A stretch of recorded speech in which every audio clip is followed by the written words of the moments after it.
Hello friends, welcome back to my channel. आज हम करेंगे कक्षा 6 की गणित की पाठ्य पुस्तक का भाग 2 प्रश्नावली 2.1। पिछली वीडियो में मैंने आपको 1.1 और 1.2 प्रश्नावलियाँ करवाई थी। अगर आप मेरे चैनल पर नए हैं और अभी तक आपने मेरे चैनल को सब्सक्राइब नहीं किया है तो प्लीज़ सब्सक्राइब कर लें और बेल आइकन को ज़रूर दबाएं। मैंने अपने चैनल की प्लेलिस्ट में दोनों प्रश्नावलियाँ डाली हुई हैं। अगर आप उन्हें देखना चाहते हैं तो मेरे चैनल की प्लेलिस्ट में जाकर देख सकते हैं। तो चलिए अब हम प्रश्नावली की शुरुआत करेंगे। पहला प्रश्न है 10,999 के बाद अगली 3 प्राकृत संख्याएं लिखिए। तो सबसे पहले हमें ये पता होना चाहिए कि ये प्राकृत संख्याएं क्या होती हैं। तो देखिए इसमें बताती हूँ मैं।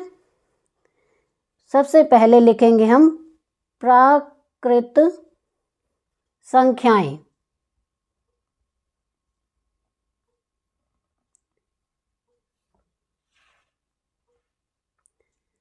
प्राकृत संख्याएं ये वो संख्याएं होती हैं जो लगातार चलती रहती हैं। 1 2 3 4 आगे 5 6 7, मतलब ये कभी ख़त्म नहीं होती हैं, लगातार चलती रहती हैं।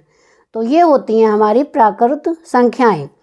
अब पहला प्रश्न है कि 10,999 के बाद अगली 3 संख्याएं हमें बतानी हैं प्राकृत। तो इसके लिए हमें देखिए सबसे पहले हमें ये पता होना चाहिए कि ये 2 कहाँ से आया। ये देखिए पहली संख्या है 1। तो 1 में जब हमने एक और जोड़ा तो ये हमें 2 मिला। 2 में एक और जोड़ा तो 3 मिला। 3 में एक और जोड़ा तो ये हमें 4 मिला। तो इस तरह से हमें ये पता चलता है कि सभी में हमने एक एक जोड़ने पर हमें अगली संख्या प्राप्त हुई है। तो इसी तरह से हम अगली 3 प्राकृत संख्याएं पाने के लिए हम इनमें भी 1 जोड़ देंगे इस तरह से। अब देखिए 9 और 1 10, 1 हासिल। 9 और 1 10, 1 हासिल। 9 और 1 10, 1 का 1 और इधर भी 1। तो ये 1 हो गई हमारी प्राकृत संख्या। अब दूसरी प्राकृत संख्या जानने के लिए इस 11, ये हमें 11,000 मिला है तो 11,000 हम यहाँ लिख देंगे। अब इसमें भी हम 1 जोड़ेंगे। तो जोड़ने के बाद देखिए 0 और 1 1 0 0 1 1। तो ये हमें दूसरी संख्या मिली 11,001। और तीसरी संख्या के लिए हमें इसे यहाँ लिखना पड़ेगा और इसमें भी हम 1 जोड़ देंगे। तो देखिए 1 और 1 2 0 0 1 1, 11,002। तो ये हमारी 3 प्राकृत संख्याएं हो गई हैं, 1 2 और 3, यानी 11,000 11,001 11,002। तो ये हमारा आंसर है। दूसरा प्रश्न है कि 10,001 से ठीक पहले आने वाली 3 पूर्ण संख्याएं लिखिए। तो इसमें पहले हमें ये पता होना चाहिए कि पूर्ण संख्याएं क्या होती हैं।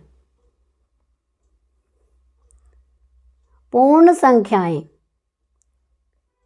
तो देखिए जैसा मैंने आपको पहले बताया था पहले सवाल में 1 2 3 4 इस तरह से। तो ये तो थी हमारी प्राकृत संख्याएं और ये हमें इस तरह से मिली थी जब हमने इसमें 1 1 जोड़ा था। लेकिन पूर्ण संख्याएं वो होती हैं जो पहले की जो बताएं, क्योंकि इसमें लिखा है ठीक पहले। तो इसमें पहले यानी जो हमें 4 संख्या प्राप्त हुई है वो हमें कैसे प्राप्त हुई है।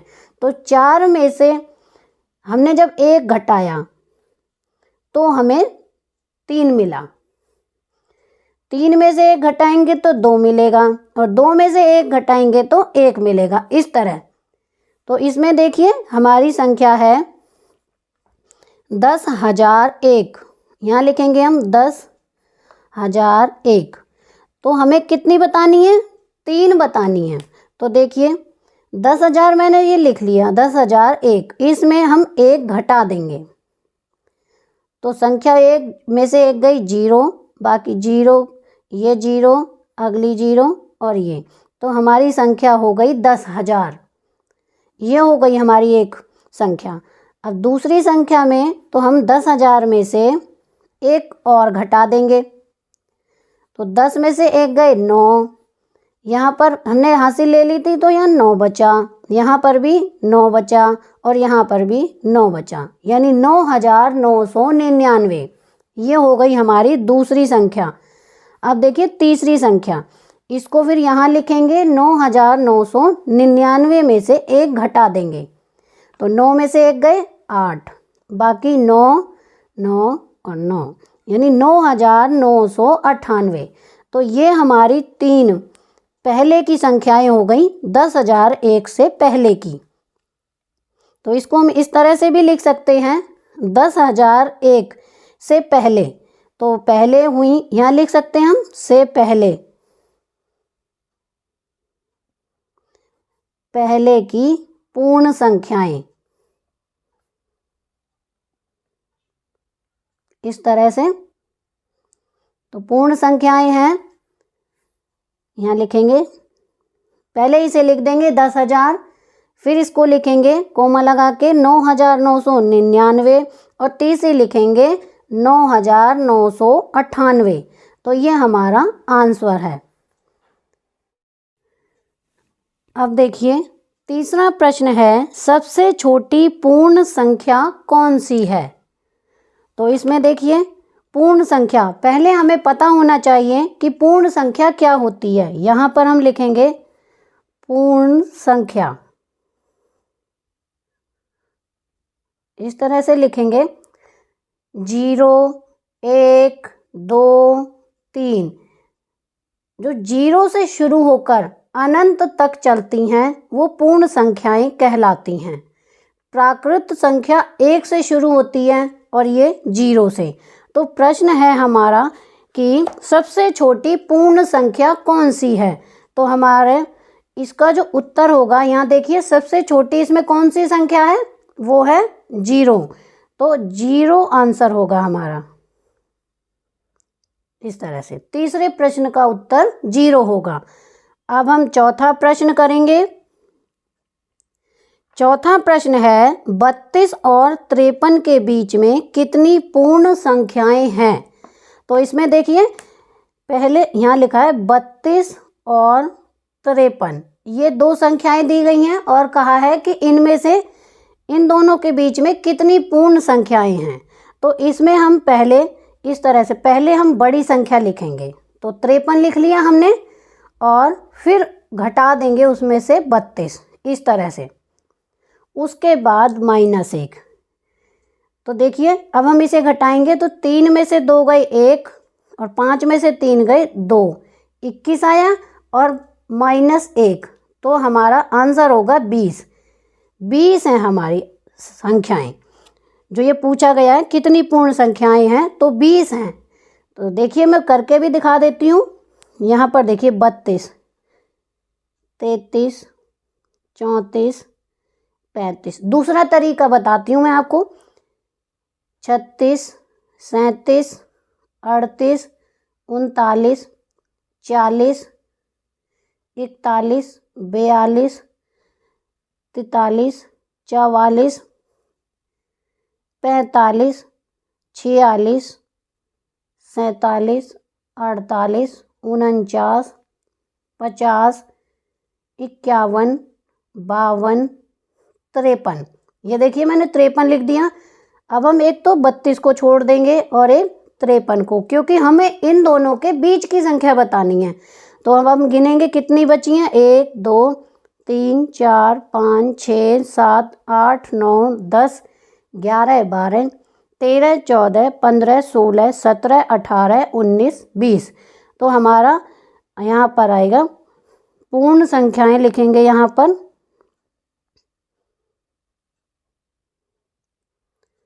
पूर्ण संख्याएं बराबर 20, ये आंसर है हमारा। तो ये हमारा चौथा प्रश्न हल हो गया है। अब देखिए 5वां प्रश्न है, निम्न के परवर्ती लिखिए। तो पहले हमें पता होना चाहिए कि परवर्ती क्या होता है। ये देखिए, सबसे पहले हमें पूर्ण संख्याओं का पता होना चाहिए। जैसा कि मैंने आपको पहले भी बताया था, पूर्ण संख्याएं होती हैं 0 से शुरू होकर, ये देखिए इस तरह से अनंत तक चलती हैं। ये है हमारी पूर्ण संख्या। अब पूर्ण संख्या में आता है परवर्ती। तो परवर्ती होता है आगे की संख्या, यानी कि देखिए 0 में 1 जोड़ा तो 1, 1 में 1 जोड़ा तो 2, 2 में 1 जोड़ा तो 3। तो इस तरह ये हमारी संख्या आगे बढ़ रही है। अब जैसे अगली संख्या में तो होगी 4 में 1 जोड़ेंगे तो 5। तो ये होती है हमारी परवर्ती। और पूर्ववर्ती होती है पीछे की, यानी कि 4 से पहले कौन सी संख्या है, यानी 4 में से जब हमने 1 घटाया तो हमें 3 मिला, और 3 से पहले की है 2। तो हमें ये इससे पता चलता है कि हमने इनमें से एक एक को घटाया है। तो इस तरह से ये हल होगा। अब देखिए संख्या लिखी हुई है हमारे पास, ये देखिए इकाई, दहाई, सैकड़ा, हजार, 10,000, लाख, 10 लाख, यानी 24,40,701। तो हम यहाँ लिखेंगे 24,40,701, ये हमारी संख्या है। अब ये कह रहा है कि इसके परवर्ती बताइए। परवर्ती माने देखिए जैसे कि मैंने आपको बताया है, यानी आगे की संख्या। तो इसमें हम 1 जोड़ देंगे तो संख्या बनेगी हमारी 1 और 1 2, और बाकी की संख्या को हम ऐसे ही लिख देंगे। ये हमारी हो गई अगली संख्या, यानी परवर्ती। ये बनेगी हमारी संख्या, ये हो गया ए। अब अगला है बी। ये देखिए बी पार्ट है हमारा 1,01,99 संख्या दी हुई है। इसका भी हमें परवर्ती बताना है, तो इसमें भी हम 1 जोड़ देंगे। तो इसमें 1 जोड़ने के बाद आएगा 9 और 1 10, 9 और 1 10, 1 और 1 2, और बाकी को हम ऐसे ही लिख देंगे। तो ये बना हमारा 1,02,000। जैसे कि ये 1,01,99 था, तो ये हमारा बन गया 1,02,000। अगला देखिए सी, ये है 10,99,999 संख्या है। इसका हमें परवर्ती बताना है, तो इसमें भी हम 1 जोड़ देंगे। 1 जोड़ने के बाद आंसर होगा हमारा 9 और 1 10, 9 और 1 10, ये वाला 9 और 1 10, ये वाला 9 और 1 10। अब अगला 9 और 1 10, यहाँ पर आ जाएगा 11, यानी 11 लाख इसका आंसर होगा। आगे है 23,45,670। इसमें भी हम 1 जोड़ेंगे तो ये बनेगा हमारा 1 7 6 5 4 3 2, यानी कि 23,45,671। तो ये चारों हमारे 1 2 3 4 ये आंसर हैं इनके। ये आगे के हैं परवर्ती, यानी अगली संख्या। इनसे अगली संख्या है ये वाली, तो ये हमारा आंसर है। अब देखिए, अब हम हैं छठे प्रश्न पर। छठे प्रश्न में है कि निम्न के पूर्ववर्ती बताइए। अब पूर्ववर्ती बताना है। ये देखिए, अब हमारा जो छठा प्रश्न है उसमें हमें पूर्ववर्ती संख्या बतानी है, यानी कि पीछे की संख्या। तो पीछे की संख्या देखिए, जैसे ये 4 है, इससे पहले की संख्या यानी 3। तो ये हमें कैसे मिला? जब हमने 4 में से 1 घटा दिया तो हमें 3 मिला। तो ये हमारी हो गई पीछे की संख्या। इसी तरह 3 से पीछे की संख्या है 2, तो इसमें हम 1 1 घटाएंगे। तो अब देखिए छठा प्रश्न, ये यहाँ पर 94 दिया हुआ है, तो 94 का पूर्ववर्ती होगा 94 घटा 1 बराबर 93। आगे है 10,000, तो 10,000 का पूर्ववर्ती होगा 10,000 घटा 1 बराबर जब हम इसे घटा देंगे तो हमें मिलेगा 9,999। अगली है 2,08,090। तो यहाँ पर हम लिखेंगे 2,08,090 का पूर्ववर्ती। 2,80,090 में से 1 घटा देंगे तो 10 में से 1 गए 9, यहाँ पर बचा 8। बाकी सारा हम ऐसे ही लिख देंगे। तो हमें संख्या मिली 2,08,089।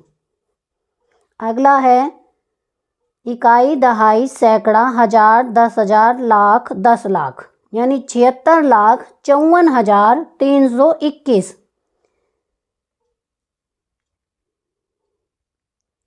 का पूर्ववर्ती।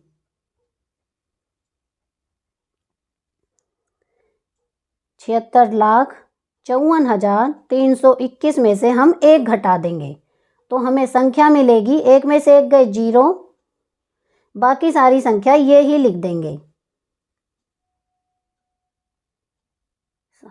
तो ये हमारा पूर्ववर्ती आ गया 76,54,320। तो ये चारों हमारे आंसर हो गए छठे प्रश्न के। अब हम करेंगे 7वां प्रश्न। 7वां प्रश्न है, संख्याओं के निम्नलिखित युग्मों में से प्रत्येक के लिए संख्या रेखा पर कौन सी पूर्ण संख्या अन्य संख्या के बाईं ओर स्थित है? इनके बीच में उपयुक्त चिन्ह लेफ्ट साइड वाला या राइट साइड वाला, यानी छोटा या बड़ा का प्रयोग करते हुए इन्हें लिखिए। अब देखिए संख्या कौन सी हैं।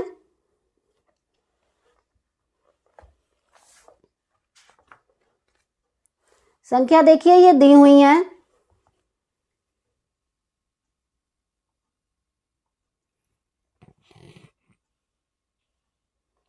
संख्या है ए 530 और 503। पहले हम पूर्ण संख्याएं देखेंगे। पूर्ण संख्याएं 0 से शुरू होकर 1, 2, 3 निरंतर चलती रहती हैं। ये इस तरह से ये हमारी पूर्ण संख्याएं हैं। तो इसके लिए सबसे पहले हम एक रेखा खींचेंगे। इस तरह से रेखा खींचने के बाद एक बराबर अंतराल पे निशान लगाएंगे इस तरह से। उसके नीचे हम लिख देंगे 0, 1, 2, 3, 4, 5 और ये डॉट डॉट है। इससे पता चला कि हमारी संख्या इसी तरह से आगे और चलेंगी और ये तीर का निशान है, यानी संख्या हम कितनी भी बढ़ा सकते हैं।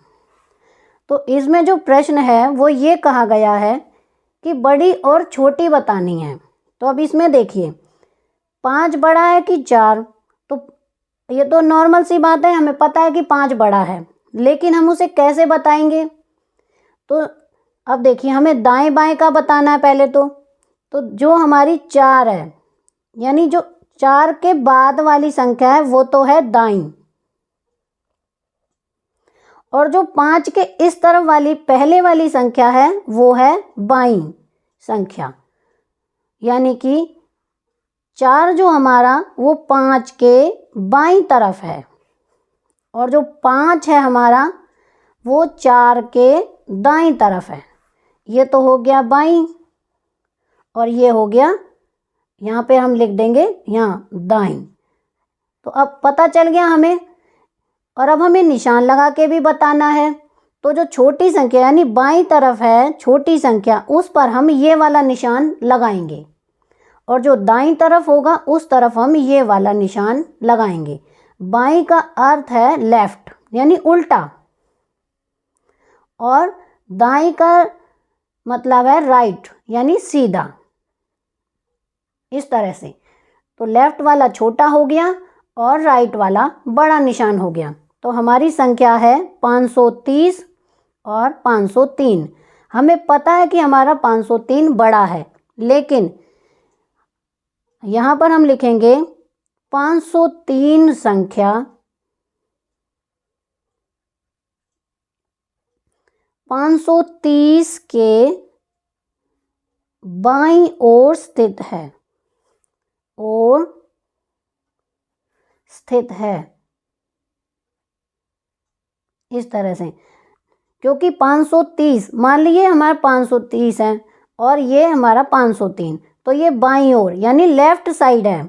अब हम इसमें निशान लगाएंगे, तो 503 इस तरफ हम निशान, देखिए ये 530, तो हमें निशान लगाना है, तो ये हमारा बड़ा है, इसको हम इस तरह से लिखेंगे। 530 संख्या हमारी बड़ी है क्योंकि हमें इसे बताना है, तो ये हमारा आंसर। ये आंसर हो गया, लेकिन हम इसे दूसरे तरीके से भी लिख सकते हैं। अगर ये हमारा 530 इस तरफ है और 503 इस तरफ है, तो निशान हमारा 530 की तरफ ही रहेगा। अब अगला सवाल है, ये देखिए,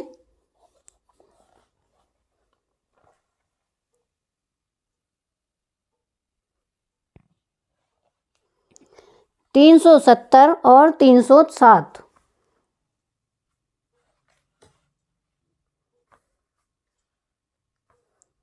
तीन 370 और 307। अब इसमें देखिए, यहाँ हम लिखेंगे 307 370 के बाईं ओर है, स्थित है, लिखेंगे इस तरह से। तो इसे हम इस तरह से लिखेंगे 307 और निशान हमारा 370 की तरफ रहेगा। अगला है सी, 98,765 है और दूसरी संख्या है 56,789। ये संख्या है हमारी। अब इसमें हम लिखेंगे, ये दोनों लिखने के बाद 56,789 के दाईं ओर स्थित है, दाईं ओर स्थित है। तो यहाँ पर हमारा ये बाईं ओर थे, तो निशान हमारा इस तरफ लगा, ये देखिए दोनों संख्या में। अब ये हमारा दाईं तरफ है, तो इसमें हमारा निशान यानी बड़ी संख्या इस तरफ है, तो हमारा निशान 98,765 और 56,789, तो इसमें निशान हमारा इस तरफ लगेगा। अब अगला है डी। ये देखिए, अगली संख्या है इकाई, दहाई, सैकड़ा, हजार, 10,000, लाख, 10 लाख, 98,30,415। और अगली संख्या है 1,23,001। अब हम लिखेंगे इसमें, ये संख्या इस संख्या के बाईं ओर स्थित है, बाईं ओर स्थित है। तो हम इसे इस तरह से लिखेंगे,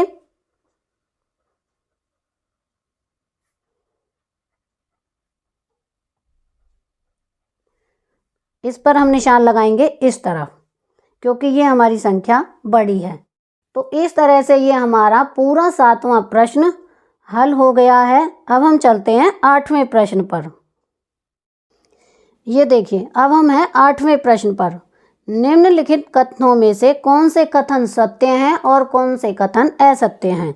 ए, 0 सबसे छोटी प्राकृत संख्या है। जैसा कि मैंने आपको बताया है, प्राकृत संख्याएं वो होती हैं जो 1 से शुरू होती हैं। यहाँ पर देखिए, ये है प्राकृत संख्या 1, 2, 3, 4, 5। तो प्राकृत संख्या में सबसे छोटी संख्या कौन सी हुई? 1। लेकिन हमारा प्रश्न है कि 0 सबसे छोटी प्राकृत संख्या है, तो ये गलत है। तो यहाँ पर हम लिखेंगे असत्य, इस तरह से। अगला है 400 संख्या 399 का पूर्ववर्ती है। पूर्ववर्ती का मतलब होता है पीछे की संख्या। पीछे की संख्या होगी, देखिए जैसा ये मैंने आपको बताया था, यहाँ पर पूर्ववर्ती संख्या होती है पीछे की संख्या, यानी कि 4 से पहले क्या आया 3, 3 से पहले क्या आया 2। तो इसमें देखिए 399 दिया हुआ है, तो 300 जो 99 है इसमें हम 1 घटाएंगे तो हमें संख्या मिलेगी 398। तो हमारा उत्तर तो आना चाहिए 398, लेकिन इसमें ये बता रहे हैं कि 400, तो यानी कि ये भी गलत है, तो हम इसको लिखेंगे असत्य। अब है तीसरा सी, 0 सबसे छोटी पूर्ण संख्या है। पूर्ण संख्या मैंने आपको जैसे कि बताया था, पूर्ण संख्या वे होती हैं जो 0 से शुरू होती हैं, यहाँ से 0 1 2 3 4 इस तरह। तो इसका मतलब सबसे छोटी संख्या हमारी 0, यानी कि ये कथन सत्य है, यहाँ पर हम लिख देंगे सत्य। अब अगला है डी, 600 संख्या 599 का परवर्ती है। अब परवर्ती मैंने आपको बताया था आगे की संख्या, तो आगे जैसे कि 0 1 2 3 4, तो इसी तरह संख्या है हमारी 599। ये देखिए यहाँ मैं हल करके बताती हूँ। 599 का परवर्ती यानी अगली संख्या क्या होगी, तो इसमें हम 1 जोड़ देंगे। 9 और 1 10, 9 और 1 10, 5 और 1 6, तो 600 आंसर आया हमारा। तो यानी कि डी हमारा 600 सही है, तो हम यहाँ लिख देंगे सत्य इस तरह से। अगला प्रश्न है ई, सभी प्राकृत संख्याएं पूर्ण संख्याएं हैं। ये सत्य है। तो देखिए किस तरह से है, सभी प्राकृत संख्याएं शुरू होती हैं 1 2 3 4 और पूर्ण संख्याएं शुरू होती हैं 0 1 2 3 4। तो देखिए प्राकृत संख्याएं सभी इसमें हैं, हम आगे जितनी भी संख्याएं लिखेंगे उसमें ये सभी रहेंगी, तो इसका मतलब सभी प्राकृत संख्याएं पूर्ण संख्याएं हैं। तो ये मैंने यहाँ पर लिख दिया सत्य। अब अगला देखिए एफ, सभी पूर्ण संख्याएं प्राकृत संख्याएं हैं। ये है असत्य। तो देखिए किस तरह से है ये असत्य। पूर्ण संख्याएं, प्राकृत संख्याएं तो पूर्ण संख्याएं हैं, लेकिन पूर्ण संख्याएं प्राकृत संख्याएं नहीं हैं। क्यों, देखिए 1 2 3 4 ये 1 से शुरू होती हैं और पूर्ण संख्याएं शुरू होती हैं 0 से, तो ये हमारी 1 यहाँ पर ज़्यादा है, इसमें 0 नहीं है, तो इसका मतलब ये कथन हमारा असत्य हुआ। सभी पूर्ण संख्याएं प्राकृत संख्याएं नहीं हैं, 0 रह जाती है हमारी, तो इसलिए मैंने यहाँ पर लिख दिया असत्य। अगला है जी, 2 अंकों की पूर्ण संख्या का पूर्ववर्ती 1 अंक की संख्या कभी नहीं हो सकती है। देखिए हम मान लेते हैं, कोई हम संख्या लेते हैं 2 अंकों की 10, तो ये कह रहा है पूर्ववर्ती, यहाँ पर लिखा है पूर्ववर्ती, तो इसमें से हम 1 घटा देते हैं, तो ये हमारा आंसर आता है 9।